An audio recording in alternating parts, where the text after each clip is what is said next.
Please like and subscribe to the Couch and the Rube YouTube channel. Also, download podcast episodes wherever you get your podcasts. For sponsorship opportunities, email Jason at couchandtherube.com.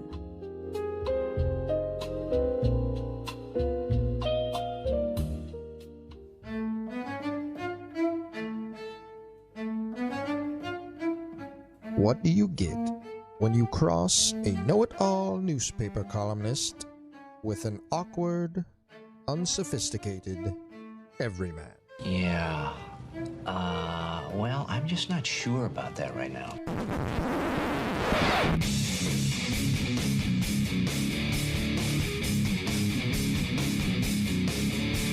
Welcome to Couch and the Rube. Welcome to Couch and the Rube, our Friday show, presented by our friends at Firekeepers Casino and Firekeepers iCasino and Sportsbook app. Download the app today.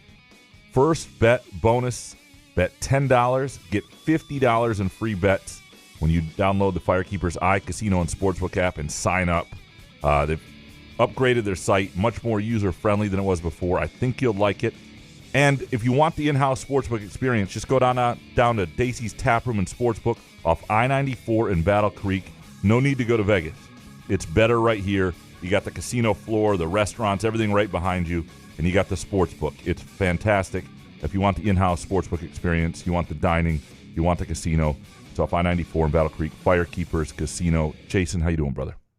My actions will prove that we're all in. And, for about 6 months, I tooted out of my chest. Let's go green, go God. What's up, buddy? I love that Sean Windsor on Wednesday when we had him on said, I'm not going to give you another drop like he did last time. No, he's like, I don't know if I need to get into the details. You guys don't know. I'm in recovery, and then goes on for 9 more minutes telling you every detail about farting out of his chest. So fantastic. Tooting out of his chest. Tooting, yes. Yeah. Just the best. What the fuck? Yeah. Can you swear on this? That's what I love. It was fun to go through. What the fuck? It's great that he's, on the mend and doing well, too, because that way we can make fun of it. Yes. Yeah. Yes. It's only fun because he's alive. Yes, that is true. I still want to know who the NBA beat writer was, like the national guy, if he can tell us. I can find out. Would it be that big? Because, I defend the beat writer guy. Because, if you don't know Windsor's going through those health problems and you just see a guy dropping heat like that, I would give the side eye to that, too. Can you imagine if you were, with next to Ebling and he just rips ass? I mean, you're going to be like, dude, what the hell is that, right? I don't think it's that big a deal. And if you know he's going through some sort of health issue and do the same, you're an ass then, but. I've been there for that, actually. It's Ebling blowing heat? I'm just kidding. I wouldn't. It's like when Stout blew heat on me when we were driving to the airport with his family. And didn't roll the windows down. We had to just bask in his heat. Oh, wonderful. Yeah. Wonderful. I think today's going to be fun. You know what's interesting is when you can tell when football starts to get on the mind of people. And it's an organic date every year. This is around that date. The smell of campfire? It might be that. I smoked 10 cigarettes apparently on the walk up here. From the ramp to here, I crushed 10 heaters. That's what I read. That's what they told me in the local news. It's not and good. To bring my pets inside. It's not good. It's not good. It's not fun. I have, the Black Crows are tomorrow, at Pine Knob. They canceled a show last night. They canceled a show at John Mellencamp Thursday. Hank Williams Jr. last night. By the way, Hank Williams Jr. is still touring? What the? Sean? What the fuck? Yeah. So, does he play the Monday Night Football theme song? Are you going tomorrow then? Is that what you're saying? I would like to, unless they cancel it. Yeah. Yeah, we have tickets. We've had tickets forever. I want to see the Black Crows. I think it's supposed to be a little more clear tomorrow, but I don't know what the levels are that they say they can or can't have it. It's not great, and it's a more of an every year thing, so that sucks. I mean, it seems like we lose 1 week or weekend a year to this more regularly than we used to in the summer. What are you trying to say? Just expect it? No, maybe, yeah. I'm not. There's nothing to be done about it, I guess. I mean, it's. Yeah. How do we prevent wildfires? Where's Smokey the Bear? Yeah, well. Didn't he teach any of us about how to prevent these things? Come on, Canada. Good Lord. Yeah. So anyway, I hope I get to see the Black Crows. But. Climate is changing, man. So we're going to have to deal with a lot of this stuff. I forgot where I was going before. Yeah, I don't know. Oh, if the football season thing. Oh, yeah. Because I can tell based on our Groovy Donut Twitter questions that we're going to get into in a little bit here, just how people's heads are there now. Like a few weeks ago, no. All basketball, all this, all that, Tigers, and we got a lot of that stuff too. But the questions about the season, like the juices start flowing for MSU football and for college football, and that is very evident in today's questions. See, I don't want to be there yet. I'm not there yet. Right? It's still early. Well, I need to be in August. I'm sorry. We're not there We need to yet. talk about Pete Rose. Should he be in the Hall of Fame or not? What's going on with this? I mean, shit like that. What's your favorite fruit? Before we get into all that, as we do at the end of every week, what we are betting this weekend, presented by our friends at Firekeepers and the Firekeepers Casino and Sportsbook app. Jason, I know you've got a zillion golf bets at the Open going on. As do you, my friend. Too many. Congrats to you. I'm looking at the leaderboard. I'm jealous, but I'm also happy for my friend Graham Couch here that you got like 2 dudes in the top 5. Yeah. 3 in the top 10? I mean, listen, a lot of golf left to be played. You can't. That's the problem with golf in any facet. You can't get excited about anything because it'll be ripped away from you. You have to wait, like a Lions touchdown, and you have to wait 3.5 minutes to see if there's a flag. You just have to wait. I've at least accomplished what I like to do in a major, which is go into the weekend with some action. Now, right? And I have to tell you, because you've already told me before the show that you already did some live bet. Like you have to stop though. You can't live bet yourself. Stop hedging. Let's just ride or die with the guys we have. Yep. Because I'm with you. I just have too many bets in to be firing in any more live bets. Says the guy that did a top 10 bet earlier before I came in here, before I drove in. The worst thing that happens to me, too, is you get like a recommendation. You hear from somebody like, I like this guy. It's like 2 rounds, and you're like, fire, boom. Right. We're taking him. Someone you respect. You're like, oh, shit, they're on it? Like Ludwig. I can't miss out on a Ludwig outright. If I bet it live now, it still counts. Wouldn't be able to sleep at night. All right. Anyway. Sorry. So what are we going to bet? I got to say. Buenos tardes. It is time for the Detroit Tigers Gambling Update with Gramanito Couch and Jason Nick. All right, they're playing the Angels, so that sucks because the game's going to be on at 9:38. That's the first pitch. There's no way I'm making it to the end of the game. But I still, on our 2-week break, doing little 3-leg, like total bases with a hit kind of parlay. Not sitting there doing home run parlays and stuff like that. Little like plus 452, something like that. So I'm going to be doing some stuff like that this weekend with the Tigers because they're, I want to make sure before we throw everything out and stop watching them. I want to make sure. I got to see this with my own 2 eyes. And when I don't bet against the Tigers? When Troy Melton's pitching like he is tonight. I think he's good. Or Flaherty. I mean, you should stop doing that too. No, Flaherty's still been 500 even though he's been better. He won. I won betting against him last time. But, and look, I want the Tigers to do well. I want them to be relevant. I would love nothing more than to spend August watching the Tigers. But you also love betting against them too. Well, only only if they're going to be ass. Yeah. Only if they're going to be awful anyway. Then why not make some money on them? That's all I'm saying. This weekend there are 2 soccer games left in the World Cup. There's the final, Argentina-Spain, which should be fantastic Sunday afternoon at 3. And I like Spain in that. I like Spain even more if they're playing England. Just the matchup scares me a little. But I think the real money to be made is on the 3rd place game. And, 3rd place game? Yeah, in Miami, which shouldn't be hosting events, by the way. Miami, I mean, they've already ruined one quarterfinal by having a game that was a slog and 95-degree humidity, and just a city that should not be allowed to host things for 5 months. Did they not know what the weather was going to be before they booked these? I have no idea. I mean, they shocked by this heat wave in July? The World Cup FIFA threatened Chicago by saying we may force you to put a roof on Soldier Field. And yet Miami doesn't have to have one? Miami doesn't have to have air conditioning? I mean, what an awful place to live. Chicago. First-year football team moves to Indiana. Miami in November, great. Miami in July, I cannot imagine just the sweat and the body odor and just everything that goes on down there. But France is playing England, 2 countries that actually have had a little bit of heat waves themselves over there. But I think these are different scenarios. Like France is going to be annoyed at themselves that they blew this game again. They didn't blow this game. Spain has their numbers a matchup, but they're going to be annoyed. They were the best team all tournament long. They ran into a team that kept it away. Their midfield wasn't great. They didn't play well, and they had one break go against them early, and they're going to be annoyed. And Mbappe still has a chance at the Golden Boot, getting the most goals and assists as a tiebreaker there in the World Cup. So I think he'll play. I think they'll want to put on a show. It's England, France. But let me ask you, does he care? I think he will. Mbappe cared. I think he will. I think England is going to be devastated after what they just went through with Argentina. They'd rather be home. Nobody's happy with the coach. I know it's England-France, and there will be something to beating France for England. So I think there'll be, and there are good players. Both teams have depth, and there will be some rotation and some subs and things like that. But I think Mbappe plays. I think most of the key guys. I think Elise plays for France. I'd be surprised if they don't. And if that happens, minus 115 on the money line, I think is a good price. Now they have to win. A tie, you lose that bet. But minus 115 France on Saturday, 5 o'clock in Miami. I like it. Yeah, but what if you're, Mbappe's pro team, like you're a fan of the pro team that he plays for? You want him playing in this? Real Madrid. Yeah. You know what I mean? Like that's what I wonder, how much would he play?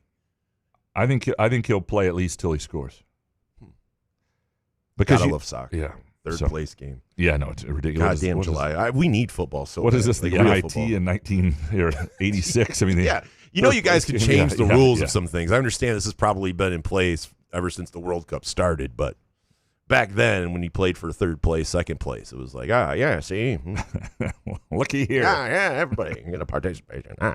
Who wants to play? That is what Go to Miami. That is what we're betting, presented by our friends at Firekeepers Casino and the Firekeepers iCasino and Sportsbook app.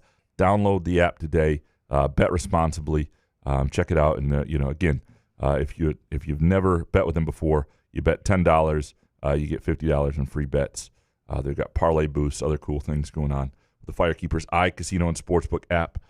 All right, Jason, are we ready to dig into these Groovy Donut Twitter questions? I hope so. Let's do it. Dominic up first. Anyone find it weird that Couch loves chalk when it comes to the World Cup? Where's the Maction lookout for the little guy, Graham? Bottom line is I could see that game going one way or the other. But there's no parity, though, right? Like the same 8 teams win or whatever, so why would you go against... Financially, it makes sense if you're betting the games, number one. Number two, I like to see the best teams at the end. It's sort of like the NCAA tournament. I don't mind one party crasher, and I love early on to see upsets. I love if Cameroon or Ghana or somebody is that's fun. But Spain is incredible to watch. France is incredible to watch. Argentina has been incredible to watch at times as they've rallied back from these games. England, I'm British, right? So I'm going to watch England. That's all. And it's not that I don't Morocco or Switzerland or somebody else sneaks in. That's all. It's not that I don't enjoy the little guys. You get to this stage, you get these 4. I like it. Have you ever done one of those DNA things to find out what your nationality, like where you're from? Well, I mean, my dad came over in 1961 when he was 12. I understand. Well, that counts. I know that you know that fully, but you ever wondered what? You are pretty white. You are the whitest person I've ever met. My mom's like German and Scottish. Mostly. I guess there's not too much to figure out with you, I guess. Yeah, I mean, I know my Uncle Horace, and I was nearly named after, by the way. Nearly named Horace. Horse's ass couch. Horace Couch. Oh, my God. Nearly named after Horace and the Rube? Holy fuck. This show would have been popping. When my dad took my mom over to England for the first time in 1978, he was basically sound like he was dragging her. No, well, to meet the family. It was like, what did you marry? Dragging her by her arm or something. What did you marry a bloody kraut for? That's what he said. So, she's enough German that was a concern. Oh, man. Yeah. All right, Dominic again. Couch, on Monday, when asked to talk about a time your boss had been a dick, you went super dark and talked about people losing their jobs at MLive and crying in 9/11 and all kinds of weird Roger and me shit. The hell is the matter with you? A lot of people have been asking that. I don't even remember. I think I blacked out during that. I guess I did too. I don't remember you saying. I sort of, I wonder how much of this I black out from. Which will be good if I ever say something that's It's true. my favorite part of the show. How much little we remember? No, that you just go off sometimes and it's just bizarre. You say the most bizarre shit sometimes. Yeah, that's what I love about it. It's going to help if I ever get in huge trouble because I can legitimately claim I don't remember, and is that what you say? That's true. Yeah, it wasn't me. No, Dominic. I told my African American date that my close personal friend Graham Couch wrote an article titled "Tom Izzo and the Great Tulsa Tragedy." Don't worry, I preemptively apologize for being white on your behalf. Thank you, Dominic. Did you ever date an African American? Before Elizabeth, obviously. Yeah, no, I don't. I've never dated a black woman. Would you apologize for being white? I've been on a date with a black woman. Yes. I've not. How did like, you dated. forget then remember right away? Well, you talk about dating like a girlfriend. In 2 seconds. What did you? What, one night stand? We're not going into that. But no, I've done. It's just. Well, you can just nod. Unbelievable. It was one night stand? No, I never envisioned Couch would be a one night stand. No, I would say it was her choice that there was not extra to more than a few dates. I've had a couple of those, yeah. Have you? Yeah. Oh, God, yeah. Oh, Jesus. Yeah, texting. Hey, what's up? Skiles long, like you just don't get it. That was the worst part. Like, you don't understand. She's not texting you back. Dude. Yeah. Thought you might try again. Oh, that's brutal. Skiles long, pinky fingernail. What's your take on Colombo as interim AD? I mean, Palumbo. Yeah, John Palumbo. Hold on. I deserved a rim shot. Yeah. I don't know what he is as an AD because I don't know him well enough that way in terms of covering him and whatnot. I do know that Jay Batt thought highly enough of him after working with him at Georgia Tech to have him be the CEO of Spartan Ventures, to bring him in. He's been an AD before. Yeah, but we hate Jay Batt, so. Well, but I think he's a really smart guy. I do like him personally from my interactions with him. Now, it doesn't mean I get a perfect read on people, but certain people you chat with and you go, that's a nice guy. Doesn't mean he's a great AD. But it also, if as Dominic says, what the hell's the matter with you? If you think that about somebody. But does he have swagger, though? Like when you meet him and you talk to him, you go, makes sense. He's got a quiet confidence to him, but he's just a nice guy to chat with. And so, yeah, I don't know enough yet, and I'll get to know him here in the next few months, but a little bit better. But, yeah, my early impressions personally is I'd like to have a beer with him. Like that, he's that kind of guy. Yeah. All right, Skiles long, pinky fingernail. How's the smoke treating you? I feel like I'm a 10-pack-a-day smoker. Well, you're not supposed to go outside. Yeah. I don't know if you watch the local news, but they tell you. Don't go outside. Make sure your pets are indoors. Close your windows. I feel bad for people, not everybody is wealthy enough to take the whole summer off on vacation and just, like, if this is your week and you're supposed to go to, I know people are going to Toronto this week. Like, I know if you're on a beach this week and you can't be outside, like, this is your week. So not that middle of July. That sucks. I mean, that really, we ought to have vacation insurance for that. See, I would be okay because I love a good hotel room and there's nothing to do as long as I can smoke some weed somewhere and I don't know. I would be okay. Okay. As long as you don't have to do anything. Skiles long pinky. All the experts are picking Spain. I've got Argentina. Why am I right? Well, because nobody's beaten Argentina yet, and every time you think they're dead, they find a way to win. And the other thing about Argentina is they will turn this into a physical fight that is not fun for Spain to play in. And Spain has not always been dominant. And if this game is a one-goal game late, why not Spain? The thing I would say is Spain is going to keep the ball from them. And, Argentina's biggest weakness is its defense, which England stupidly didn't go after late. Especially on its wingbacks. I don't know that the way Spain plays is going to really hurt them a ton. I think this is a close game. I really do. That's why. And Argentina's been great in close games. I like Spain here. I've got good futures on Spain at the Firekeepers iCasino and Sportsbook app. So I will be all in on Spain. What do you mean good future? What numbers did you get? I got 450 plus 450 before the tournament and plus 700 during the tournament when everybody was in love with France. All right, Skiles. Why is there so much poo talk on this show? Your kid, Sean's chest farts. And, for about 6 months, I tooted out of my chest. I think I cut that off. It's where we don't have much else to talk about, really. And that's the thing. Yeah. I just think it's the way you describe Cora's, diaper stuff sometimes. Especially when we go live at noon, I just envision someone eating, and it's like, oh, by the way, my... Yeah, I was going to go into Groovy Donuts live read, but I'm going to wait right now. All right. Sparty Barb, which MSU football coach will have the most positive impact on the team in 2026? Max Bulla or LeVar Woods? I would argue LeVar Woods. Not that I don't think Bulla is a good coach who will have impact, but we saw the defense take a significant step last year. I think Joe Rossi's a good coach. I think they've got a good staff there, and I think Bulla will have an impact. But special teams has just been such an Achilles heel. And Woods has been fantastic at Iowa. And so you have to think that there's just the biggest room to, I mean, the defense has not always been good, and really even parts of last year was really bad. But you would think there's a lot of room with a very organized, detailed, seasoned special teams coach who's revered to make an impact there. And so I would say Woods is the answer. Next one from Sparty Barb. What is your favorite milkshake flavor at Shake Shack? Our old friends at Shake Shack. Well, Sparty Barb, we only got a month. We only had a month to look at the menu, so I didn't really try many. No. Mint, something. So they have a lot of really good ones. I like their key lime pie Shake Shack, their Oreo Shake Shack. The thing I really like there more than anything, though, when I go, is just a straight up vanilla shake. They do vanilla incredibly well. It's like when you go to what's the Rally's strawberry shake. You go to certain places and they just have this dude knows his shakes. Yeah, no, listen to couch. Yeah. Like when you hear that passion and it's followed by anything, I'm listening. I'm telling you right now, and if you got top 5 shakes, come on, July topic. And if you've got a sweet tooth this weekend, ooh, good one. Yeah, nice. I would tell you Groovy Donuts is the place to go.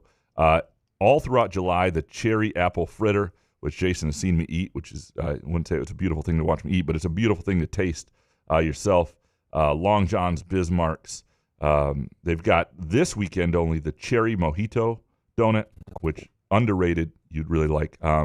I would you go to groovydonuts.com, place your order today. If you're gonna be stuck in the house with bad air outside, might as well have donuts inside. groovydonuts.com, or swing by either location, Lake Lansing Road in East Lansing and also in Williamston. But kids can go out and play, right? Still? It's just the adults have to stay in. Right. The little babies. Cora, I'm supposed to put out there. Well, not Cora, of course. She's an infant. But I mean, if you had a 7-8-year-old, you don't have to be stuck inside with them, do you? I think that they have good lungs. Yeah, but I learned that from COVID. Kids have good lungs. Yeah, but they're not pack-a-day lungs. You're not supposed to put smoke into their lungs. Oh. Yeah. Don't do that if your nephew comes over. Yeah. Thomas Zambiasi next. I think it's great for stability to have Guskowitz back at MSU, but how will his flirtation with Clemson affect any larger initiatives he wants to push? I was never a fan of the stadium district idea, but I wonder how much trust he'll need to restore before pushing any longer-term projects.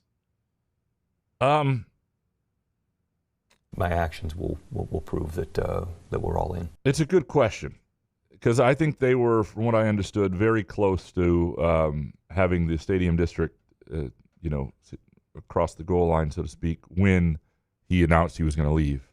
And so I don't know what this will do in terms of, things he wants. Some things are already in motion. He's doing some interviews now, sort of apologizing, talking about how he wants to be at MSU. Ultimately, he's the president, right? And he's got most of the board on his side. And I don't think his opinions about what he wants to do at MSU have changed. So it'll be there. You may get the faculty or somebody who the faculty, I think, largely supports him, but they don't really have a say in this. I mean, I think that's what's frustrating sometimes for people about the board, is the board has this oversized say in things, even though nobody really wants these people to have a say in it. But yeah, it's a good question. I don't know. Spartan Johnny, what's our play with MSU football over-under this season? Let's go. Final answers only. If it's over blank games, hammer it. So this opened just about everywhere at 3.5, which was incredibly low. I don't know if you'll find that number. If you still do, you're going to pay a lot of juice for it. Yeah. And I would tell you to probably hit that juice, because I think, while I don't think they're probably going to go 4-8, I think 4-8 is way more possible than 3-9, just based on who's on their schedule early and the likelihood they win a couple Big Ten games. How much juice, though? I'm seeing that at probably -1. I don't see it in front of me, but I'm guessing -180. Yeah, it's probably what you're at. Something right like now. that? Yeah. So I think that's still a better bet than even money at 4.5. Paying for a whole. But I don't know. I'd say 5. I'd say 6 wins. We have to look at 6 wins. I can't just. So if we're saying it's 4.5, are you saying hammer it? I'm saying, well, what do you consider hammering it? When we hammer, though, that's like bankroll. Yeah. And I don't want anyone to do that. Right. I want to have fun with it. Right. So is $100 hammering it for you? Then I would say bet $100. So here's what I would say: if a hammer bet should be enough to really root, and it hurts a little that you lost it, but not so much that you have to explain to your significant other why you can't pay rent that month or call a hotline. Yeah, right. So just right under. be like, man, maybe this month I'm not gonna buy takeout every night because I lost. Actually, ideally, it's all disposable money if you're doing that. But yeah, I would say, to me, if for hammered, I'd say over 3.5. I just don't know enough and trust enough about this team yet. I think there will be good vibes. I don't know what kind of difference makers they have, though. And the other thing is, while I think there are a ton of variables with a lot of the teams on their schedule, that means they could get to 6 wins, 7 wins. I think the same team that I think could get to 6 or 7 wins could also get to 4 or 5 if those teams wind up being a little better than. There are just a lot of unknowns with a lot of the opponents, right? So that's what makes it difficult. So that's right, guys. You heard it here first. Graham said there's going to be good vibes. Nothing to worry about. Well, new coach vibes. I know. Yeah. It's a funny way to start your explanation. Like, no, there's going to be good vibes. Like, for how long? Will there be bad vibes? Like, how many bad vibes versus good vibes? Will there be more good vibes than bad vibes? Yeah. Column. You're welcome. Spartan Johnny, who leads MSU in 3-point shots attempted this coming season, and who leads in 3-point field goal percentage made if they aren't the same? It's a good question because what you're asking partly is who's going to see a lot of minutes at the guard positions, and who wins that out, and is it somebody like like I have this feeling that like Jordan Scott is going to be pretty efficient there. Like if I think the percentage would be higher than maybe shots attempted for him. I think he'll play a lot. But that's a good question. Because you could make an argument for a number of players, but it really comes down to, you could even make an argument for Jeremy Fears because of the amount of minutes he's going to play relative to other people. 3-point shots attempted, he may have a lot. However, if the team is improved elsewhere and there are enough shooters on the floor and he's more of a distributor than a scorer this year, you can make the argument the other way. So it's a long way to say I have no freaking idea. But Jordan Scott would be my dark horse 3-point field goal percentage leader. Spartan Johnny next. Okay, so I have a Tigers under 75 wins. They got to win 31 out of the last 66. I have 20 units on this. I refuse to cash out, but take the emotion out of it. How do you feel about my bet? It's ass. 31 and 34. Like, I mean, it's just a shitty position to be in because now if you have 20 units, I don't know what your bet size is, but I would not want to be in your position. I would cash out. Like, I'm with you not to cash out, but in this instance, I think I would if you're at a profit. And it's such a weird spot because that seems about right. 31 and 35 actually might be exactly what you would predict the rest of the season. You're in the worst sweat. Yeah, yeah. Oh, my gosh. Right, like, I guess. I don't know. Yeah. Unless you can separate yourself from it. Yeah. But the problem is if you do cash out and then they cover it, are you going to be annoyed and are you not going to be able to enjoy them the rest of the way? This is the worst case scenario that we talk about. We've been there. You're better off not betting. Yeah. Chris, Ron Mason helped lead MSU to its last major national title and hired D'Antonio. Hollis led MSU athletics to its most successful period since the 50s. Haller turned the MSU hockey program around with hiring Nightingale. Beekman led to a legendary drop. What will Jay Batt's legacy be at MSU? Well, it's really to be determined. The one thing he has going for him is Spartan Ventures. Like, he reshaped the entire athletic department. People who worked at MSU for decades now work for something else, right? The whole idea, if MSU as a entity, the MSU athletics and MSU's primary sports become very competitive and the money's there and the whole thing works, then he will be remembered well. I mean, he has to be, right? Because it will be. Right now, there's a lot of concern about that, and it will be other people driving it. He won't have anything to do with a lot of things, but he will put certain things in place.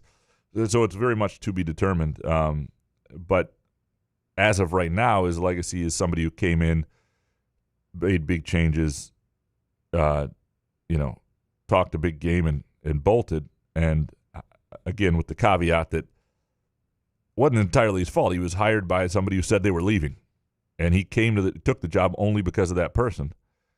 And that person said they were leaving. That person was introduced by a different school as if they were, I get why Jay Batt thought Kevin Guskowitz was leaving because Kevin Guskowitz was leaving. He had the tie on from Clemson, right? So, I mean, I get it. He was on a Zoom call. Yeah. Saying, thank you for hiring me, Clemson. Yeah. Jason, do you think that Bill Beekman — put some respect on Beek's name, though.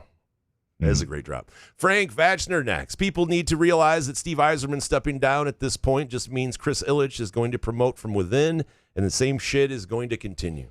Back on June 4th, I specifically said that Dylan Larkin demanding a trade could mean the end of Steve Yzerman. Now, I'm not saying it did, but I'm also not saying it didn't. I feel like Steve said, F this, I'm done, a la Nick Saban. Yeah. But you did say it, Frank. Yeah, and I don't know what the backstory is. Congrats. Like, you did say it. You wanted credit for it. Then he's like, nah, but I'm not saying it. I'm not saying it now. We saw this in the NBA a year ago with the Raptors when they fired their GM after the draft. And I wonder if sometimes — big move. I wonder if sometimes trying to make the change between the season and the draft and free agency is really difficult. And if you still have some trust, it just feels like after a draft, it just feels like you'd want to put some Jerry Jones level shit. New person in place. It's kind of weird timing. All right, Frank. Spain or Argentina? I like Spain's talent, but Messi is soccer's version of Michael Jordan. England really screwed up. England's better than Argentina. And frankly, the Swiss were better than Argentina, too, if they didn't get a guy sent off. That game was turning against Argentina. So Spain's the better team. And England, I cannot believe, like in real time, when they went to play that really defensive style and those defensive subs when they're only up 1-0, and they let Argentina do the thing they do best, which is like put guys forward and create and put the ball in Messi's hands and just not offer a threat the other way. I mean, it was the dumbest tactical move I've ever seen from Thomas Tuchel, the England coach. I still can't believe it. I remember as he was doing it thinking, there's like 30 minutes left in this game. What, you're trying to hang on here? Like, it's fine to do that at the very end when you're up. Because the other problem is, even if they tie it, if you're up 2, I get it. If you're up 1, even if they tie it and they don't score that extra goal, you got to go play another 30 minutes. And maybe, there's additional sub there and you can change some things. But, man, I did not understand that. Soccer is boring. Skyler next. How big do you think soccer can actually become in the USA with the best leagues being outside of the United States? I think soccer will grow in the U.S. to an extent, but I think there is a pretty hard limit on how big it can get here if the leagues everyone follows is outside the U.S. It's a good question, right? Because we like the best leagues. We don't follow anything where we're not the best at it. Like the NBA we're the best. Football, we're the only place that plays it. Baseball, nobody's like battling watching the Korean League unless it's COVID, on a given night. And so we're never going to be the top league. The Premier League is the top league, and the other leagues in Europe, the Bundesliga and La Liga are right there, right? And some of the best clubs are in those leagues. So I do think, though, more kids play soccer than any other sport. And so it's about keeping kids in the sport. It's about and they're way more, like when Jason and I were growing up, anybody our age in their mid-40s was growing up, like none of this stuff was on TV. We didn't have the opportunity to become a soccer fan. I think the amount of so not only even in the mid-90s when the World Cup happens and it made me want to play high school soccer again, and soccer was it really led to the MLS, and it was a boom for a little bit. You still couldn't see your team play or really get into it. Like I can stream now. I can watch Torquay United a lot of weeks in the 6th division in England. It's costing me $30 a month, but I can stream that, and it's just so much easier, and I think that will change things. But yeah, I don't think it'll ever be the top sport here, but it will be. I think at some point we'll have a player, an American, that's of the ilk of the Mbappes or the Harry Kanes. It's just a big international star, and if we get a couple of those, that will really drive things too. Do you remember the Detroit Neon? They played at the Palace. Because I remember after the World Cup, because I also got into soccer, Alexi Lalas, and he liked big gulps or like Slurpees and all that shit. So when I was 15, you got it. Yeah, I was like, oh my god, that dude's cool. I'd like to be that guy. And then, but they had the Detroit Neon that spawned the Detroit Neon. They played at the Palace, and we would go to those games. And they had a guy, I think his name was Drago, and he only played offense. He was this bald guy, and he would but he was really good on offense. Yeah. Huh. You don't remember that? I don't remember the Detroit Neon. I remember yeah. I had a Detroit Neon hat. Anyway, that's my soccer knowledge. Yeah, absolutely. Anyway, Mojo Jojo, will the World Cup trophy ever come home? England are to the World Cup what the Cubs were to baseball. Yeah, they had a chance this year. I mean, England should be in the final. Spain would have been tough, and I think Spain would have beat them. And they've what's tough is they have two elite players up front. They have the talent to do it, but the problem is you have to be like Spain's on a run right now, where and France is really good but for the way the Spanish move it, and I don't know. At some point they'll win it. There's no question. It's just a matter of when. Mojo Jojo, didn't expect the 2026 World Cup to enthrall me like this.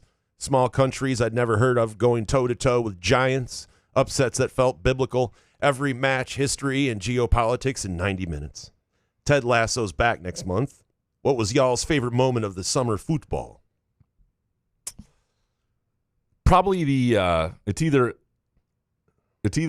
Argentina, Cape Verde, or I recorded this game and watched it at like 3 a.m. with Cora. The England versus Mexico in the Azteca down in Mexico City. That was an incredible feeling and vibe. Those are probably the two moments, I would say. For you as well, I would say? I think, the United States losing, Yeah. I was happy. No. I mean, I only watched one game and it was complete ass. I think that was my favorite part, that it was such ass that people, soccer people that were trying to get all of us casuals into it going, like, oh, you guys better watch this tonight. That's watching it just be complete ass and the guys not even show up. I'm so mad at the U.S. for that because people like you. Like yeah, but you weren't kidding me, though. I know, but if it had been a classic, great game, and they don't. I would have been happy. Like, listen, I hate our U.S. team. They're just they're just so unlikable. It's just way too many guys named Brock. There was a couple man buns. Watching dudes cry with a man bun is wild. Like, it doesn't look like you look like you're just like, are you all right, dude? Like, I'm gonna help you out. Mojo Jojo. Speaking of football, Jason, I can't wait 2 years for another tournament that matters. So I picked Dortmund because I lived in Germany. Went to a match while there and loved their style. Graham, does choosing a club as an adult make me fake, or is my fandom semi-earned? Fandom doesn't have to be earned. It has to be real. And so it's all about the emotion of it. If it's real, like if you genuinely like Dortmund and because you have a connection, because you went there and you feel something for them, then that's fine. What makes it not real? What annoys you with someone that's doing something? Like, I don't get it. Like, are they fake? Well, if you choose them, like, if you say, I'm going to be a Coventry City fan, which I've said I'm going to be this year, we'll see if it takes, and then you've chosen it, but you don't feel anything when they win or lose, you can't choose it. It has to choose you, right? Like, people say, who should be my team? Watch the league. Because what will happen is, even for me, and I don't have a Premier League team really, but I know there are teams I like to watch. I know there are players I like to watch. When I see the schedule every week, I'd like to see that. And you start to realize you do like certain teams more than others. So let it happen like that. What if they win me money? Well, that can be a reason. Is that fake? Can be a reason. But the problem is if they then lose you money, do you still feel good? Do you still like them? Well, that's no. the question. Well, then that's But it's the same way with the Tigers. I mean, I've been in and out of love with them like 9 times this season. That's why I hate this team so much. I like that you have a connection. Yeah.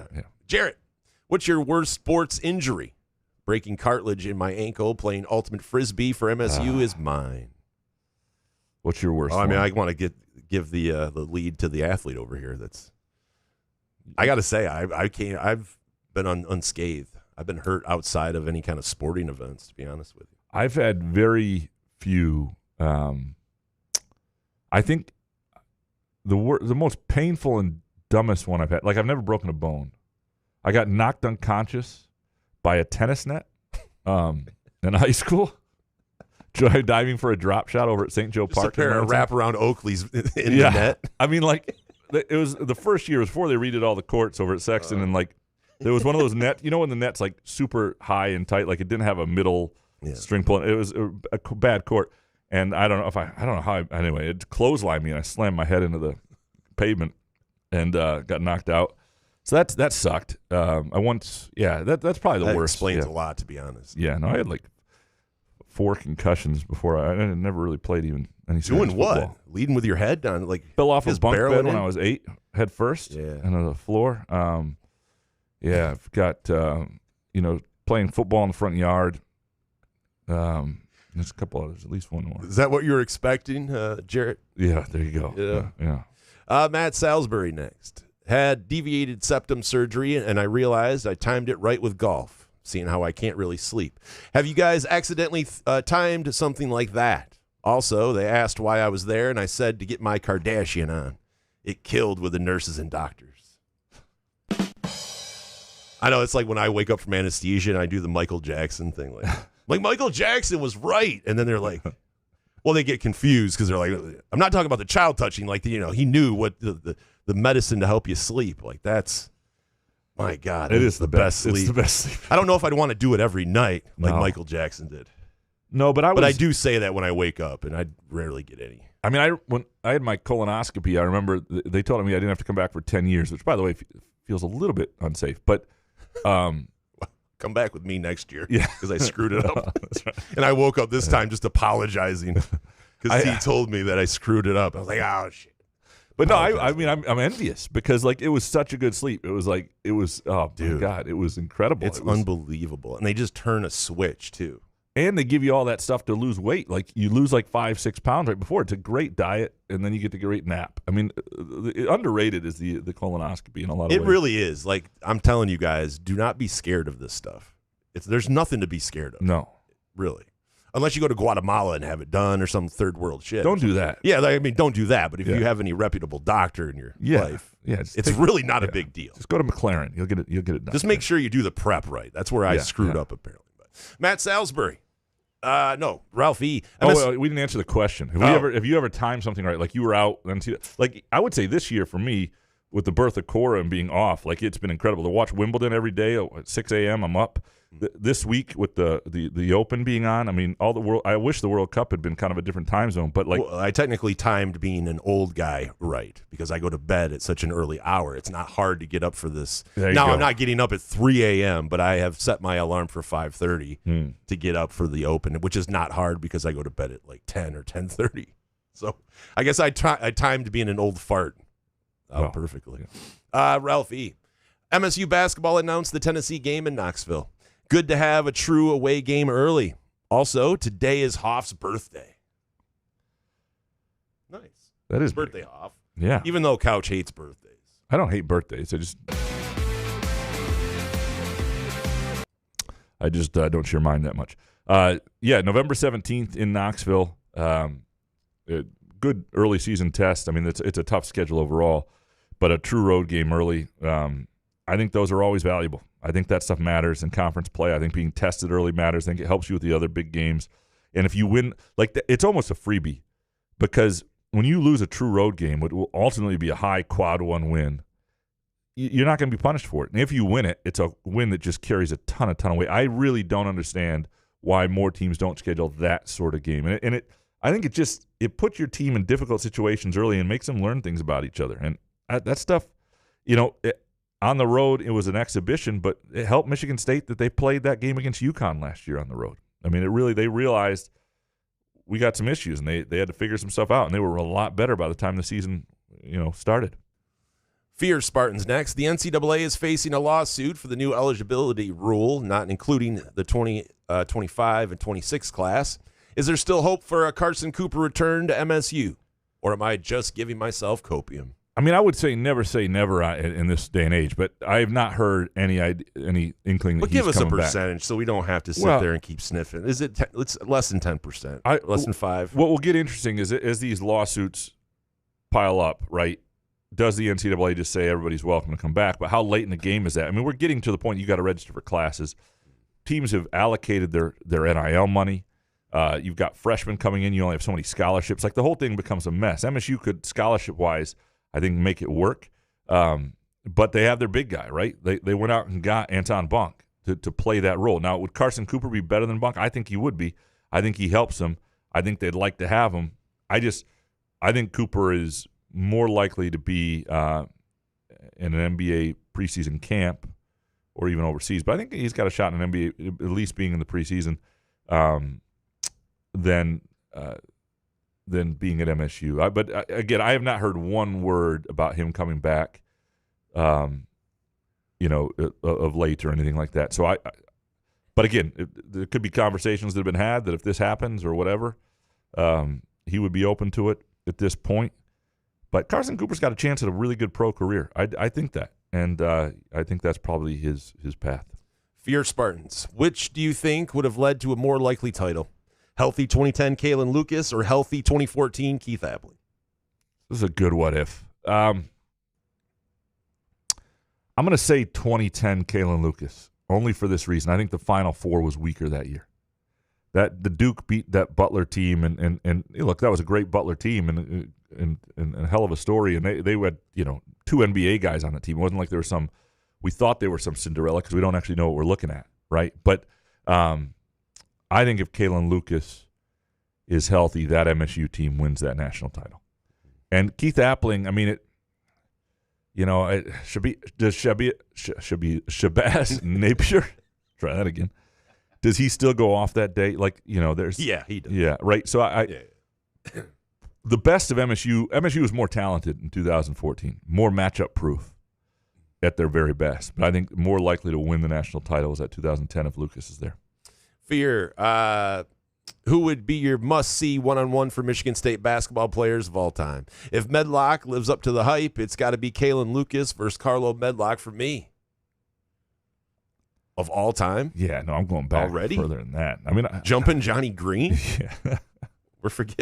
Dude. Yeah, I want to see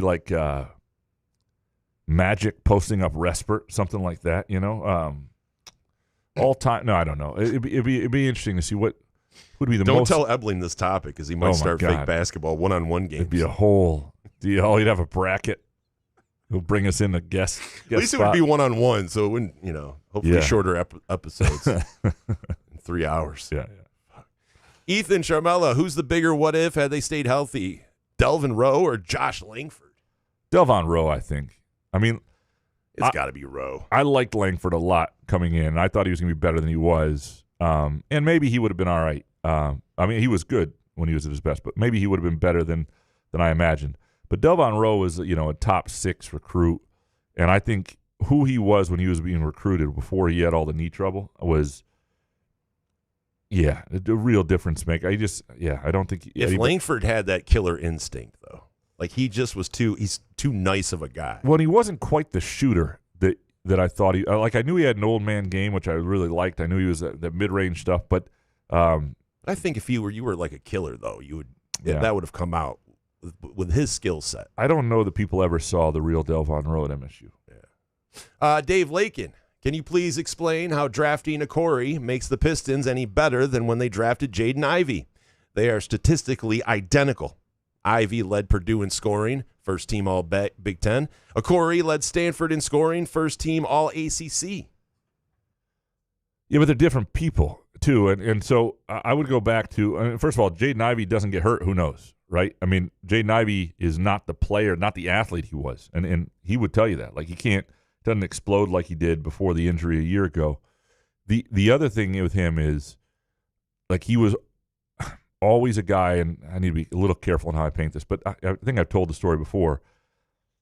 Matt Painter, I remember, it was a press conference with him at a Big Ten tournament and walking down the stairwell with him and a few other media types, and Ivey had been at that press conference and he had said something that was, and Matt Painter just said, I never know what he's thinking. Ivey was not, for a guy who has a mother who's a head basketball coach at Notre Dame, I wouldn't call him a really high IQ player, right? I don't think he sees the game all that well. And that's the difference. I think Corey is somebody who he can get to his spot and get downhill. He's a little small, but I think he has a chance to be a good pro. We'll see. I mean, you don't know. He's the mid to late first round pick. We'll see. Is Jaden Ivey okay? Wasn't he? Don't I remember? The last I remember from Jaden Ivey, he was going nuts. Well, I don't know if he's okay. Yeah, I don't know. That's what I mean. Are you talking? Is that why you brought up the Painter thing? No, but that was totally separate. I worry a little about because that's why the Pistons got rid of him, though. Yeah, I worry about him having a mental health break here. I don't know exactly what's going on with him. No. Izzo for Prez. Help me understand summer league strategy.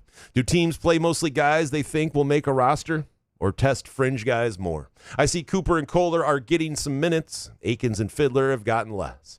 Jace has been playing a lot. And Holloman hasn't seen the floor yet. Akins had a good game the other day. Yeah, no, it's not. I saw a highlight from Akins. Although late in the, some of the key guys are gone by the time you get late in the summer league. So, no, most of the guys who they don't think will make the roster. Most of these teams have a roster spot, 2, 3 for rookies, and those guys have been drafted. They may have one opening. It is what you're trying to do is get seen by somebody else or do well enough. Bryn Forbes is the great example. And, he was a guy who was unbelievable in summer league for the Spurs, earned himself a preseason spot on the Spurs in the Spurs camp, shot 58% from 3 in the preseason. They were like, well, stick around. You're hoping to wow people. Very few people make the roster. But, guys like Cooper, I think, are among those who have the best chance. And Akins is a guy who, he was really good in the G League last year. And so he's making another swing at this. And Akins has a chance, I think, to be in a camp. But if not, you'll probably see him go overseas after this. Izzo for Prez, for the non-soccer fans who are rolling around in who say, what the fuck is this word? Who say rolling around and faking an injury. Here's what you need to know. Soccer players can't sub out, get looked at, and come back on later. That cleat to the ankle hurts. You use that rolling around time to determine if you can keep going or are done. Yeah, it's the old injured or hurt. That shit hurts. I mean, it is painful. Yeah, but we've seen plenty of times in soccer where guys flop and they're not hurt whatsoever. Well, yes, there's lots of games. If you're really hurt, no one's going to shit on you for doing that. But my big gripe used to be guys looking like they've been shot and then being fine a few minutes later. And that's what it is. It's like a metal cleat on an ankle bone, and it hurts like hell. But you can walk it off. That's the thing, right? It is excruciating pain for a minute, but you're not actually injured. It's a cleat scraping your Achilles. That hurts like hell, but you're fine a minute later. So that's what it is. Gage Lee next. What's your favorite position group going into this year for MSU football? And bonus, I'm less than a month till the birth of my first, a little boy. Any tips you wish you knew before they were here? Having just been in my shoes. Love the pod, guys, even through the 2-week break. So for the position groups, I just don't know yet because I don't know where this team's difference makers are. I kind of like them at linebacker. I don't know receiver if they're going to be like I don't know. The position group that I'm most curious about that'll determine the program, though, and this is the one to watch, and it's the one that'll determine everything because I think they'll be solid at least at quarterback. I think they'll be solid a lot of places. What can they do up front offensively? So I don't know if it's my favorite position group. The favorites. This is not really that, but it's the position group that they've done some serious work on. They've kept some guys they needed to, and I am most curious about tips, parenting tips. Oh boy, I had a buddy who told me, parent the kid you have, not the one you wish you had. And in other words, told you that, Harns? No. And he was kind of joking with the wish you had. But in other words, parent the kid you have. Like you get a lot of tips from a lot of people about a lot of things, but every kid's different. Every baby's different. And the second you think you got something down, they grow in a slightly different phase. Like a week later, they'll sleep when they want to sleep. They'll eat when they want to eat. Just meet their needs and have fun and try not to have anything else going on in your life. I have to say though, you look a lot better. Like, you look better. Really? Than a couple months ago, yeah. Like, since the birth and everything, you look really good when you come in here. Like, you're actually, like... I feel good. Yeah. I mean, I got a good shine to you. You're attentive. Like, not saying you're an absolute schlub before. I know this sounds... It's not great. Like there's a backhanded compliment or something. But, I'm saying, when you have a child, I think things change. Is that what happened to you? You just like... You get more focused. Like a mushroom trip? Yeah. For me. I mean, I was up at 4 this morning, so I've, still been up. I mean, since then, she decided 4 was the start today, which was great. Have you thought about getting an Adderall prescription? Has that jumped in? Because that's when you have to start freaking out. My wife did say the other day, should we? Because we're starting her in daycare in mid to late August, and she said, "Do you want to see if they can take her earlier?" We'd had a really rough day, and I was like, "No, we're good, we're fine." Drop her off and not even say goodbye now. Oh, man. Scotty Green's El Camino. I saw something that had MSU listed at the bottom of the Big Ten for football NIL. If true, how? We are a serious program. Or is everything I read about NIL spend basically bullshit? everything I see online is basically bullshit. Because and there may be some truth and inklings of it, but I don't think it's it's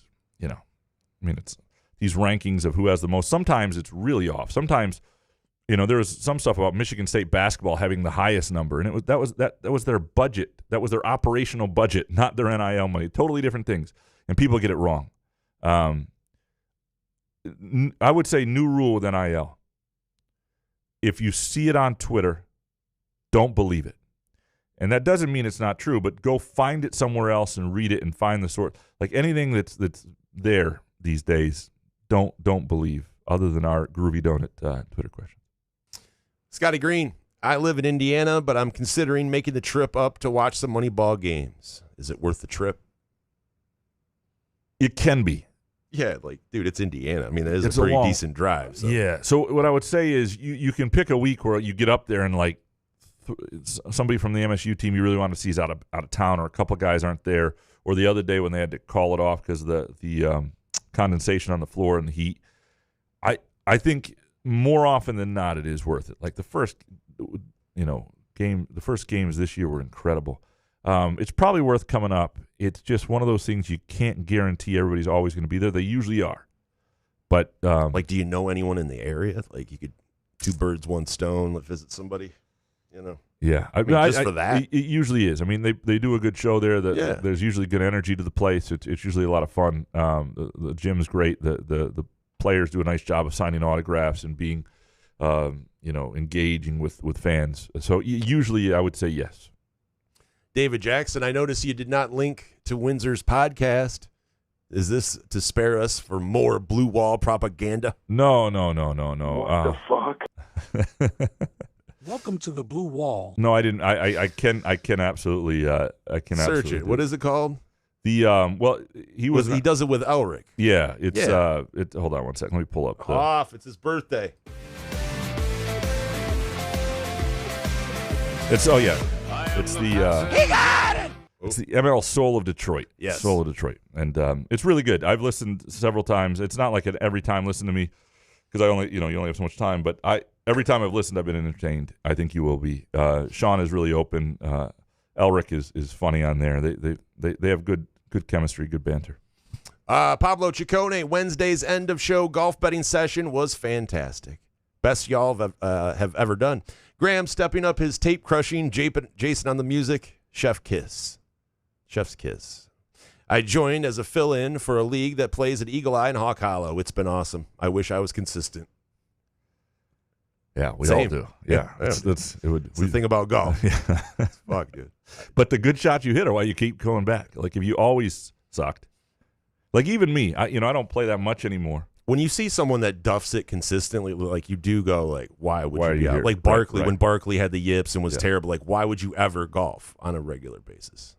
Yeah, no. When you hit when you really connect on a drive, that feeling is one of the better feelings. When you connect on any one of those clubs, yeah, it's even a nice putt. Oh man, 40-footer, Pablo Ciccone, have you guys had a memorable golf shot that comes to mind? The shot that keeps you coming back regardless of how much you suck. Do you have one that comes to? I mean, I have at least 3 or 4 around because, like you just described, like I don't do things that I am completely like ass all the time at. Like with golf bets, I know that people go like, well, what's your, what do you bet versus what you win? Like, I don't know, but I'm still rolling. I have a bankroll, and that's why I know I'm having fun and I don't suck at it. Like I hit bets every once in a while. With golf, I hit 3 or 4 shots that I'm like, damn, dude. Like one out of the bunker at Forest Acres West on 4th of July with Andrew and Monica. I hit one out of there. I didn't know how. I was like, dude, because I don't practice bunker stuff a lot. And I'm in the bunker, and I hit one within 5 feet of the hole, and I'm like, dude, this game is awesome. And then I triple bogey the next hole or whatever, So it's just, but I do kind of have one that it always jumps in my mind because I ended up, this was at Royal Scott, which is a local course here if you're not from around here. But on 18, I was playing with a girl I was dating. This is 2007. Oh, 2007, Pre-trees. Jason. Oh, this is pre-trees. Yeah. And I was playing with my girlfriend's dad, and he was a real asshole. And I ended up beating him by 1 shot because I holed out from 55 to 60 yards, and he was so pissed off. He was absolutely steamed. And I wasn't even trying. I wanted to kind of let him win, But he was such a dick, and when I hit that, he could not, like, I couldn't believe it. He really couldn't believe it. So that was like, I mean, I had the Golf Jones before that, but anyway, that's the one shot when you bring up a question like this. I automatically go back. That's a great shot. Yeah. What about you? Oh, I wouldn't say there's a shot in my life that like sticks out. There's a round. The first time I played with Elizabeth, I shot the best legitimate round I've ever shot at Groesbeck. Like, you know what I mean? Like, not even cheating.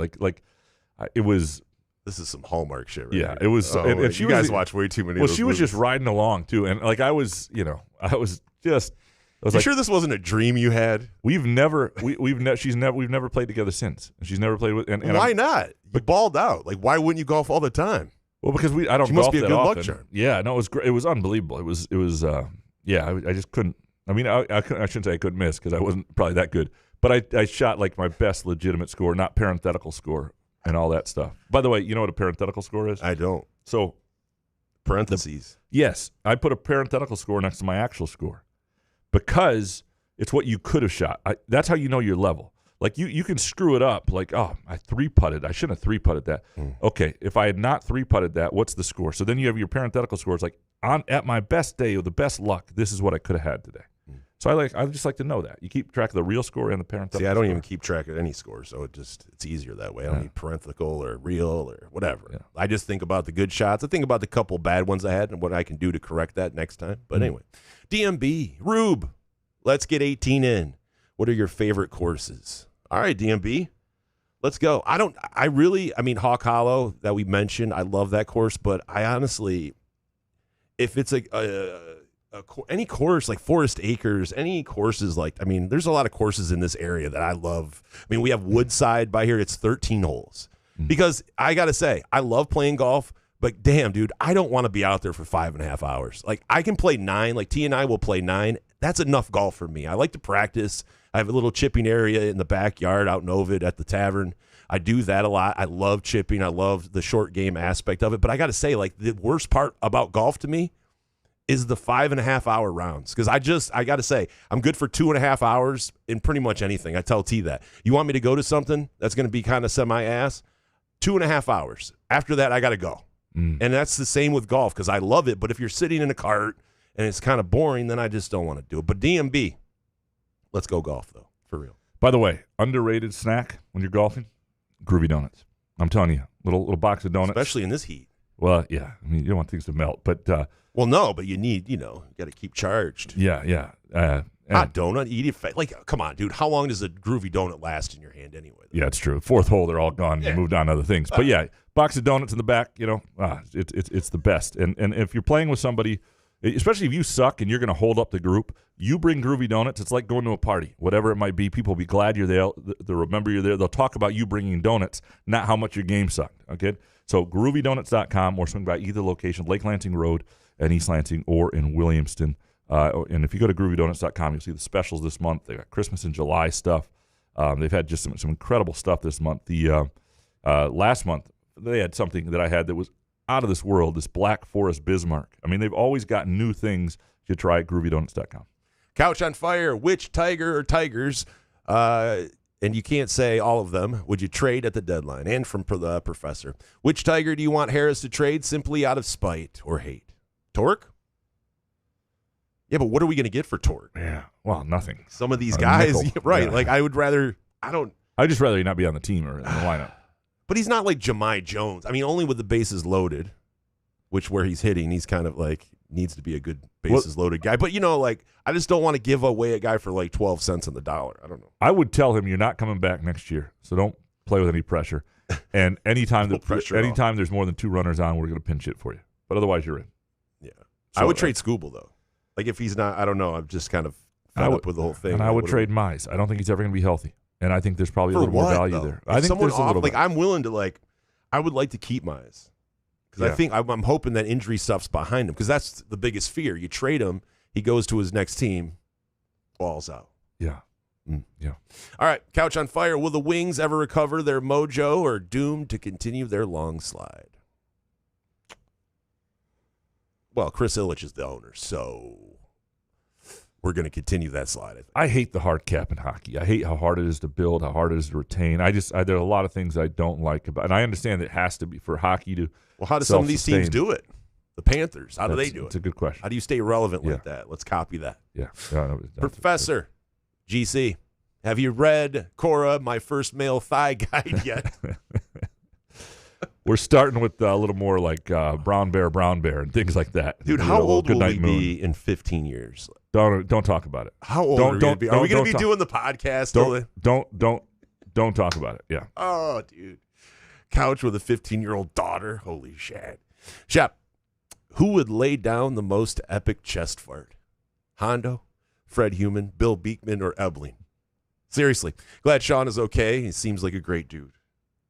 Oh, you would. I mean, I felt all of Fred Heumann. I mean, number one seed. Yeah. You think so? Oh, dude. Okay. Yeah. Fred Heumann and Hondo in the final of the chest farting championships. What an event. Man. And I guess Sean, he could be the judge. He would know what a good chest fart sounded I would say, like. Yeah. Like, seriously, Fred Heumann just all of a sudden blows heat, but you don't know anything. You give him a side eye, but like, Jesus H, Fred. No? Munfield Keg. Seems like a lot of cool small businesses in the places I love are shutting down. I know times are tight everywhere, so I thought I'd just check in and make sure everything is good. We are dealing with high gas prices, diarrhea lettuce, and wildfire smoke. We need you both now more than ever. It sounds dramatic. Yeah. We're doing fine. We're doing fine. I did have lettuce today, though. Did you? Yeah. Feel okay? From Jimmy John's. Yeah. I don't. Good. Yeah. I'm not terribly worried. About anything? Well, yeah, there are lots of things I'm worried about in this world, but thank God for weed, though. Not lettuce. Right. I'll take my chances with lettuce. So you'd go to Taco Bell? I mean, I thought Taco Bell was already causing diarrhea. Set you up for that. Yeah. Sorry. Yeah. That was. Yeah. Everybody and their grandfathers made that joke by now. Yeah. So yes, you'll eat at Taco Bell. I would eat at Taco Bell. Yeah. Damn, this guy lives on the edge. I mean, I haven't in a while because I have not been drunk. But I'm saying, but you would not be scared. You'd be like, actually, double lettuce. Like, I don't believe you. Fresca style, please. You're scared of a rabbit, the dead rabbit in the backyard. That's now right. You're just hard guy on lettuce. That can give you massive diarrhea. Corey Ostrom, why must you guys placate us by saying that you're back 3 days per week when we all know damn well Graham's going to be gallivanting in the UP in a couple of weeks? Transparency, fellas. Glad you're back, though. There is 1 week in mid-August where I will be gallivanting in Marquette, but that's weeks away. We are back. We said this week, 3 shows this week. Right. We're doing 3 shows this week. Absolutely. And the next week, we're going to tell you how many shows we're going to do. We absolutely delivered. Let's take a quick break. Our Friday show, our third show this week, presented by our friends at Firekeepers Casino and the Firekeepers Casino and Sportsbook app.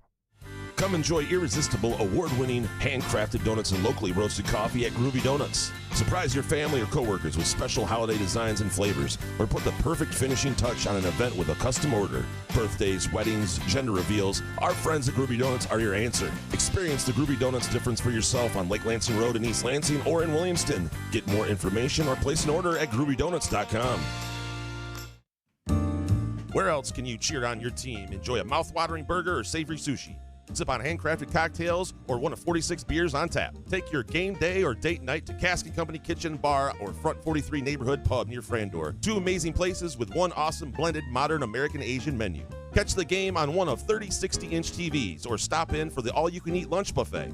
Enjoy happy hour or elevate your night out at Cask & Company or Front 43 on East Saginaw in Lansing. Firekeepers Online Casino and Sportsbook is the site to play. From your phone, tablet, or laptop. Get in on all the football action with pre- and in-game wagering. There's showdowns every week in football that you can't miss. Plus, the college and pro hoops are red hot, and the pucks are cool. Get your first casino deposit and sports wager matched up to $500 each. Terms and conditions apply. Must be 21 or older and located in Michigan. Gambling problem? Call the Michigan Problem Gambling Helpline at 1-800-270-7117. Please like and subscribe to the Couch and the Rube YouTube channel. Also, download podcast episodes wherever you get your podcasts. For sponsorship opportunities, email Jason at couchandtherube.com.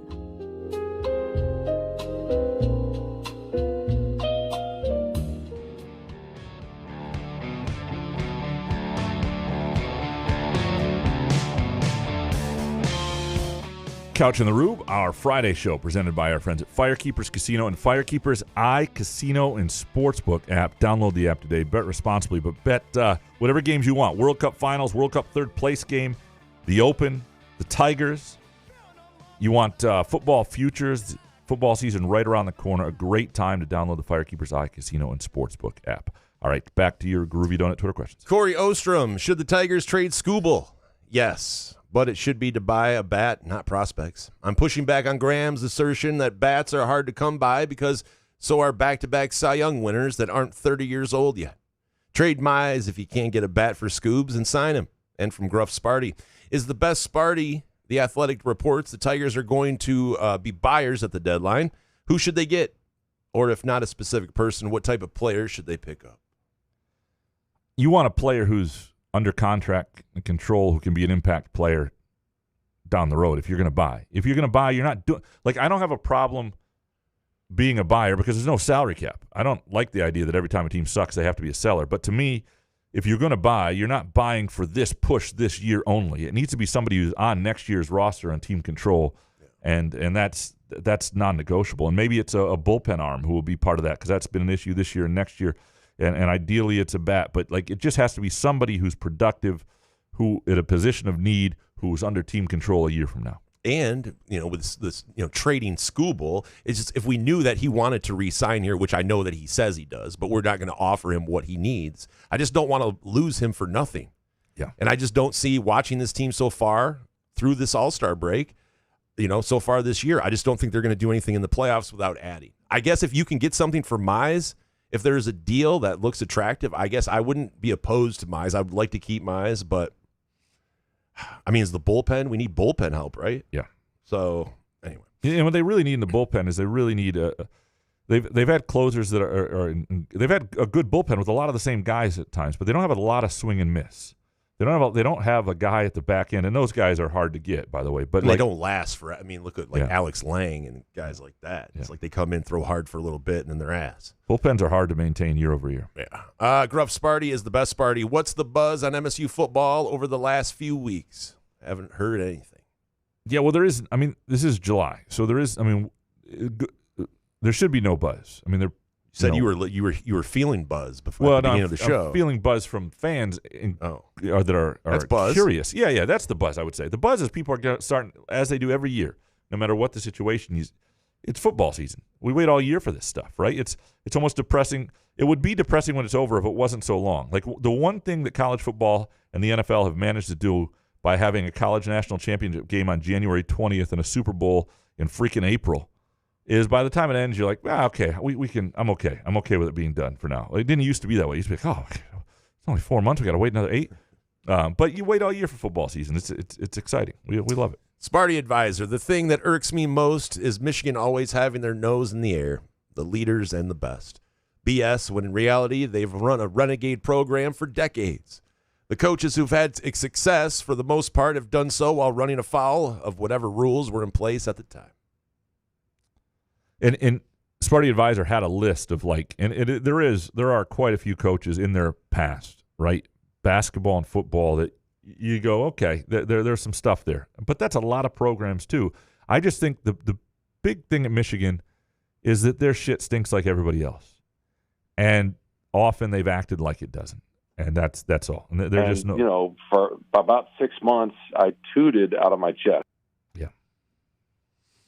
Jay Riemenschneider, do you think Kyle Whittingham should have took the Michigan job if he knew this deep investigation was coming? Or do you think he did know and took the job anyway? I don't know to what extent. He probably didn't know the lawsuit was coming. But, yeah, I mean, he knew he was taking over a program that has some stuff going on. And it's still Michigan football, and I don't think the consequences are going to be that severe.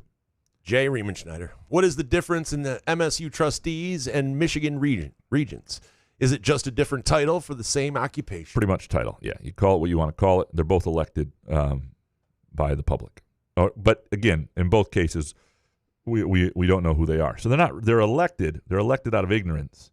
But don't let them ever act important because you, me, our friend Rob, who just walked in. Boston Rob. Why are you bringing him into this shit? Yeah, the FedEx guy across the street right now. Any of us, any of you, Sparty Advisor, Gruff Sparty's the best Sparty. Matt C. Jay Riemenschneider, any of us. MFers doing shout-outs. I'm just saying, any of us have you a rapper? just as good a chance of being a board member as them. They did not get elected by 2.4 million people or whatever. That just happened to be how many people happen to vote for them, but nobody knows who the hell any of these people are. What sounds like more impressive, though, trustees or regents? Like if you heard, like, yeah, that's a good question. And you didn't know. You didn't know either one. I'd say regents, actually. I'd say regents sounds more, it's like regal. Anyway, Riemenschneider, Graham, were you paying more attention to Wimbledon or the World Cup as they were both going on? Great question. It's not an either or because Wimbledon, with your Wolf Blitzer setup, yes, it's a great question. Well, because Wimbledon's in the morning and the World Cup was in the afternoon and evening, and World Cup and the Wimbledon, there were a couple days where I had to pull a second TV out and make a choice. But Wimbledon was every day for 2 weeks, so I was fully engrossed, and I don't think I missed.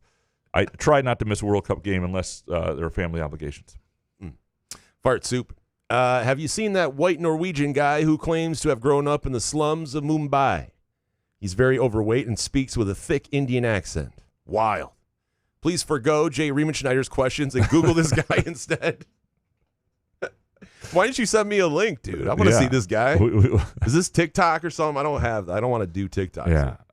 I trust that with Fart Soup that it's not going to be like porn, so I will Hey, Google if it's it porn, later. I mean, it's legal. That's the question. Fart Soup. Jason, rank these famous Grahams in order from your least favorite to favorite. Graham Couch, Graham Cracker, Lindsey Graham, Carly Graham, Graham Norton. Who's Carly? She's our education reporter. She's fantastic. She's a young LSJ reporter. Yeah. Don't know plays on the Carly's softball work. team. Yeah, she's great. Yeah. I have to rank these. I know who Graham Norton is. He's he hosts that one show. He has some of the big celebrities on, right? Yeah, UK guy. Number 1, 2, 3. I'd put Couch ahead of Lindsey Graham. Thank you. But barely. It's fair. Yeah. Max. So Los claims to have his finger on the pulse of the Red Wings. Predicted the need to trade Larkin and fire Yzerman. This guy is a genius. Maybe we should cut him some slack and start genuflecting to his prowess. Or does he just keep receipts for every column and just regurgitate them when he finally gets something right? I can't say. You can't claim getting something right. The problem is if you just throw out piles of shit and then one of those piles of shit hits. That's how a lot of people break news too. Something they get a little whiff of and they say it, and then they say they broke it, and it's like right. When I can read, when I know who the headline is without even having to double click now, you can't take credit for everything. No, because then you don't read it. That's the problem. Yeah. Jim, if Couch and Jason walked up to an elevator with an operator, would Jason risk his life by asking Couch to take the stairs to help the operator not get fired or in trouble? Since Jason is not gay, would he be safe? Everybody is safe walking upstairs. I'm not? With me. Yeah. Oh, man. Everybody's safe walking upstairs with me. I don't want anybody to think they're not. Well, now that you got it. I mean, you get away with one murder. Like you have to end your career. That's just everybody's lore. safe now. If this were like 20 years ago, Couch was kind of. Spartholomew, which side of the ball has a better chance of finishing inside the top 20 for MSU, offense or defense? I don't think either, but I would say defense because we saw improvement there. I think it's a group that you can be good without having elite talent if you've got decent depth, which I don't know that they have, but they have maybe they have a chance at that, and you've got a few guys who are borderline difference makers, and you're cohesive, and you fly to the ball and all that stuff.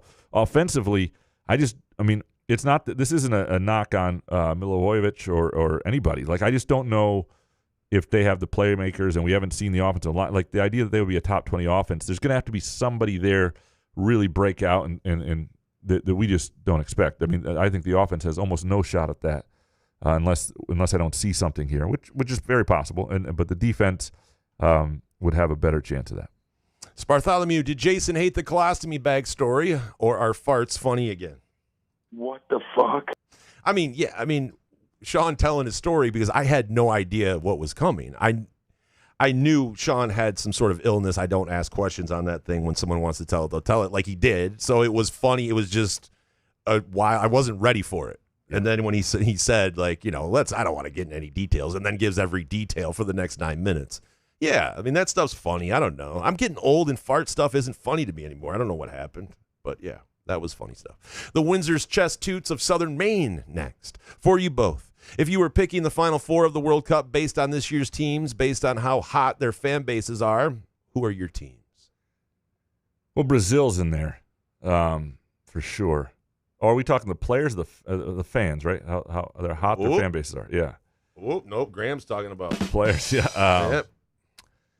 Yep. Brazil. So it'd be the South Americans, right? I mean, that's where we're going. Maybe that's what you're into? The Portuguese. I don't know. It's. I think we found out what Graham's into.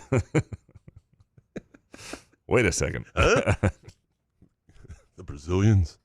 Moneybag. Harns had an interesting story during your hiatus where MSU athletics employees anonymously had bad things to say about Bat, including calling him a total dick.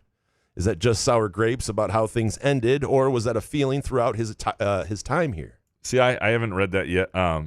My issue with this, and this employees said that about Harns or about Bat. No, my issue with this is if you're gonna assassinate somebody's character, put your name on it. Like I'm not gonna. I don't like.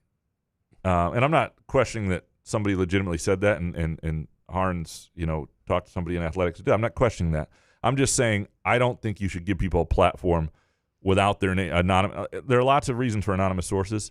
I don't think being able to call somebody a total dick without putting your name on it is one of them. So if he's a total dick and you think that, put your name on it. But as a reporter, you probably shouldn't, or columnist, whatever that was, that you should not share that, I don't think. And again, I haven't read it, so I don't know the full context. Really good pianist. That guy's a total dick. Moneybag. If NCAA enforcement still existed, Michigan would have to qualify for lack of institutional control at this point, right? And from Rich Kane.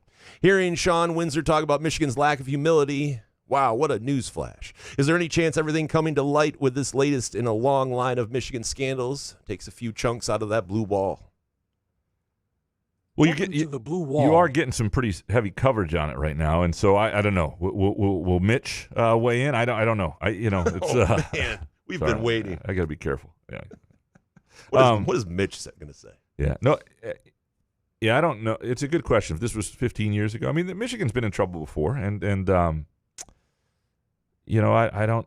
It's not all one thing, I don't think this would fall under lack of institutional control. I don't, just based on who used to get that those penalties. DMB, is Connor Eargood being a whiny little bitch, or does David Harns deserve such ire? No waffling on this question. Coach. Lots of waffling. It's not my fight. So I'm not. Could it be both?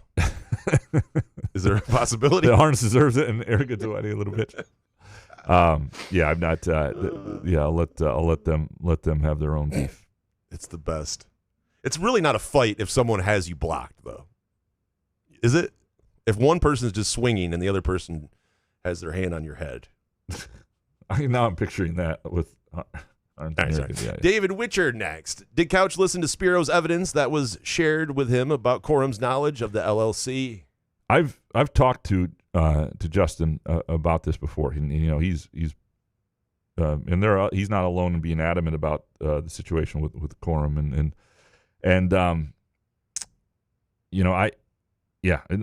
yes. So I've talked to him. I don't know when you say listen, was there something more recent that he shared? But I've talked to him about this. I know he has evidence of this, and I think there's some of the reasons it hasn't fully come out is there's some sourcing that he's concerned about burning and things like that. But yeah, I've talked to him about it.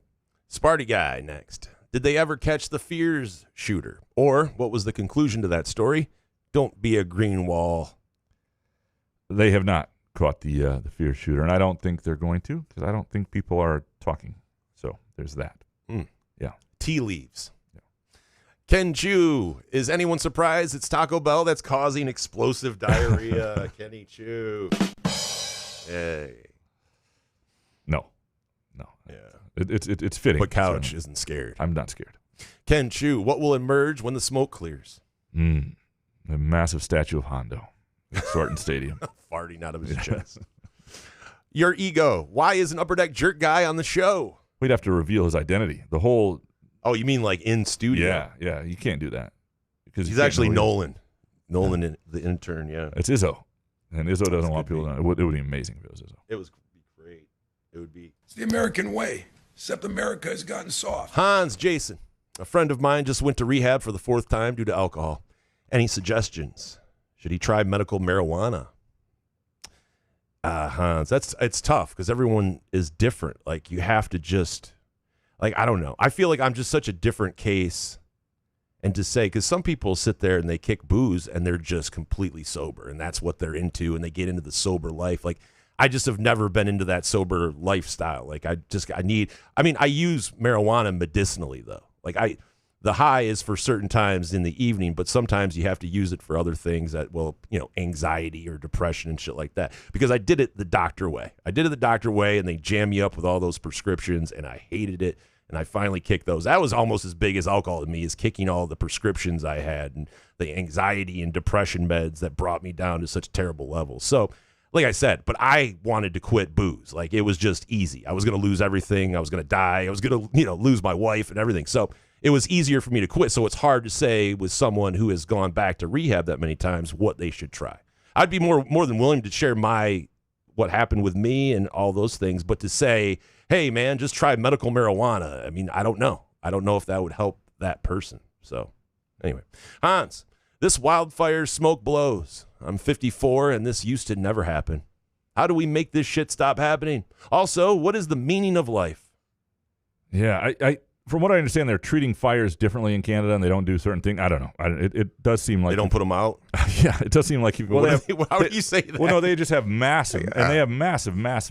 They have areas of forest. Is that what Karen Bass said? Listen, they just burn different. They have areas of forest that are like bigger than most countries, and it's not as easy as you think. But it does seem like if you've got really good universal health care, you ought to be able to breathe, right? And that's what they have there. So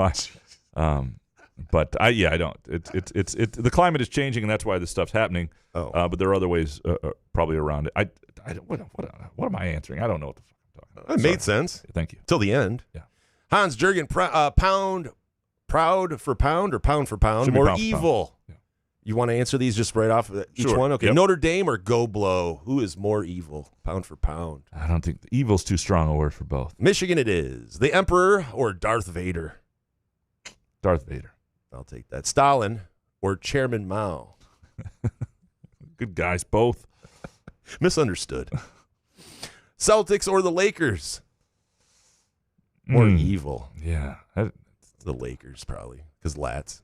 Flat Earthers or ISIS? ISIS. More dangerous. Flat Earthers are scary, too, though. They are Have scary. you run into a Flat Earther? I mean, that's where you lose me on the conspiracy scale. Like, I love conspiracies. I have someone in my life that likes to talk conspiracies, and I do. But when they get to Flat Earth, I go, why? Why Flat Earth? You lose me immediately. Because, like, what if they find out the fucking thing is square? Then what? Okay, then I'll get a picture of the Earth being square. I mean, it's not fun. There's so many other fun conspiracies. Mike Hart or Jalen Rose? Well, I like both, personally. Jalen Rose. Garrick Sherman or Thomas Kithier? I don't know Garrick, and I like Thomas, so we'll go Garrick. Portage or Okemos? Oh, similar stops, but I would say Okemos. Okemos, yeah. Have you driven through there? I don't. I only go to Okemos once a month. Yeah. Hitler's dog or Cujo? No dogs are evil. I know, but should we blame the dog? Not really Hitler. fair. I mean, we should blame Hitler first. I mean, Cujo was insane. That dog. Joe Nathan or Jose Valverde? Probably Joe Nathan. Fucking Nathan. Joe Nathan gave us the finger. F him. Upper Deck Jerk Guy. Who is the favorite for the next AD now that Kevin G is back?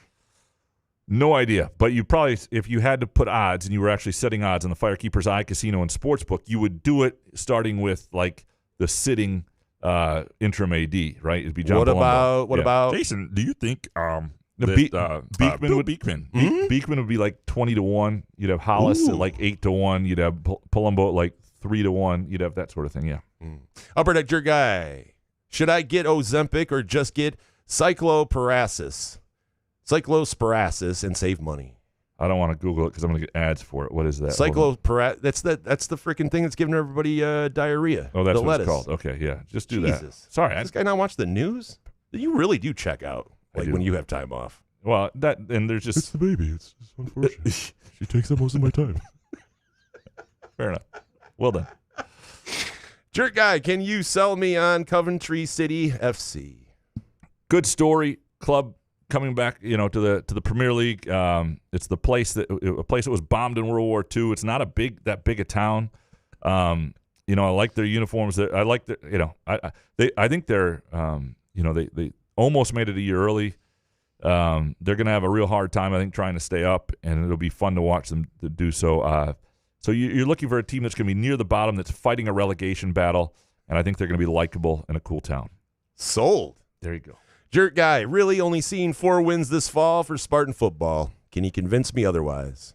Well, the thing I would say is what we talked about earlier, that there are just as many questions for several of their opponents. And so how things get answered for all of these teams, Michigan State included, will determine that. But I want to hammer the over 5.5 just because I don't want to sit there. You get I want to a lot of hammer plus money. I understand that, but I don't want to sit there and I have no idea. I just don't want to sit there and 3.5, 4 wins. What are we talking about? I don't want to bet on this shit. I want, I'm still annoyed at 6 wins. What are we talking about? It's 2026. What are we doing here? All right. Lastly, from the Jerk Guy, do you ever think you could be magniloquent? Which this is an adjective describing speech or writing that is overly pompous, bombastic, or theatrical. I think there are times where I've been that. Yeah. And that's why I suck. So, we appreciate all of you for producing our show. As always, we appreciate Groovy Donuts. Go to groovydonuts.com. Place your order today. Swing by either location, Lake Lansing Road in East Lansing or in Williamston. And, of course, our friends at Firekeepers and the Firekeepers Casino and Sportsbook app. Download the app or go to Firekeepers Casino on I-94 in Battle Creek. I think you'll like it there. Dacey's Tap Room and Sportsbook. Outstanding, outstanding place. We will be back Monday. And, we'll do this again. Good show, man. Yeah, man. Couch in the Roof.